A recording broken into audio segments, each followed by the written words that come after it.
past a billboard that said support paralyzed veterans.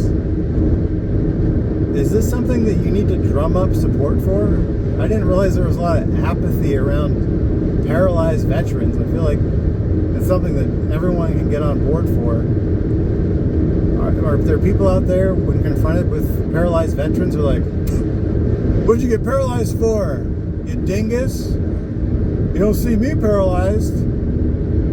Not getting any sympathy out of me or support. Alright, stop it. Are we good? Yeah.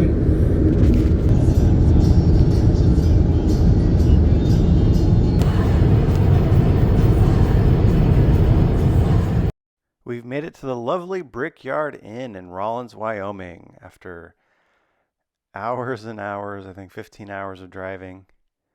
And this was a great little pit stop. It's like a perfect geographical halfway point between us and Portland. And it was a very simple room, but it was clean and comfortable. And the town of Rawlins is actually really cool. In the future, I think I'd like to spend an extra day there and spend some more time looking around. I walked around downtown and it was really cool. And like 3 blocks from the hotel was this Wyoming State Penitentiary, no longer in use, but it's a really cool building. And it looks like it is just chock full of ghosts. I think you can see some of the ghosts right now.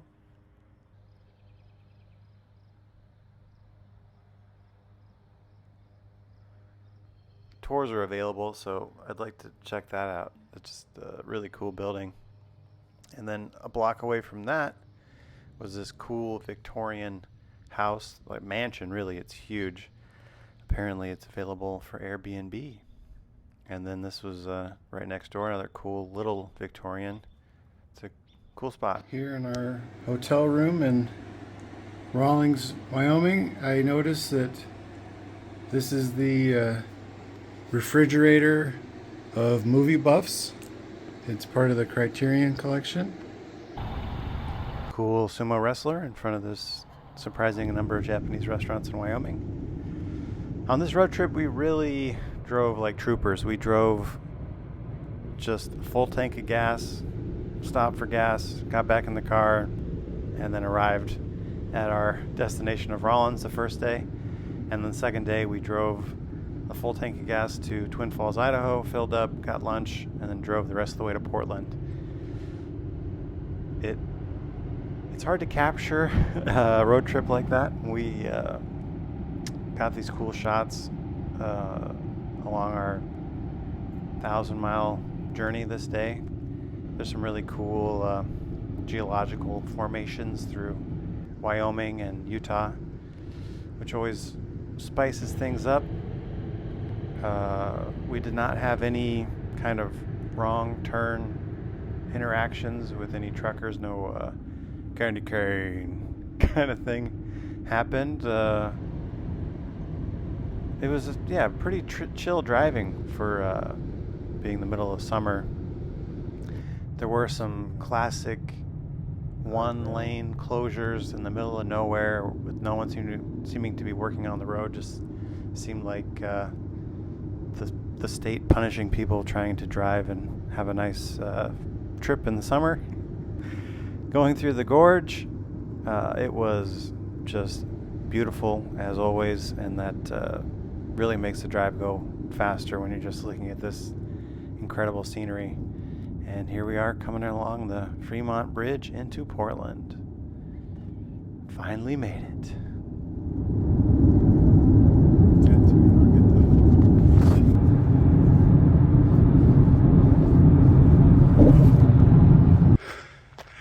We arrived in Portland after 2 days of driving, 15 hours each day, 2,000 miles total. A lot of time in the car, and I felt like getting out and moving my legs, so I'm up in Forest Park right now, jogging on the huge trail system they have through here, and I'm going to try to make it to the Washington Park Rose Garden. It's one of my favorite places in Portland, and we'll see how that works out. Did I say Washington? Oh, there's a deer. What's up, buddy? Are you eating trash? Did I say I was going to Washington Park? No. I was going to Pittock Mansion the whole time. I totally didn't get too tired to go all the way. It's all uphill, I forgot. Anyway. The beautiful Pittock Mansion, built in 1914.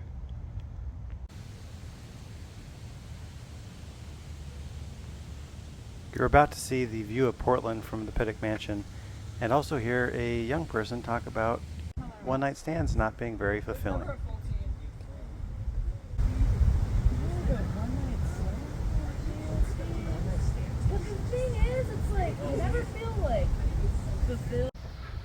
I was inspired for some reason to do a first-person jogging through the West Hills of Portland video that doesn't look that great, even though it does sort of capture that it was pretty awesome running with this view at sunset.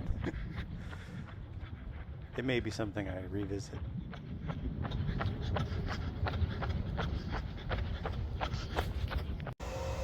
Thanks for watching, and be sure to tune in to see some of these scenes from our next episode of our journey through Portland. It should be a little bit more exciting because we actually do something besides driving.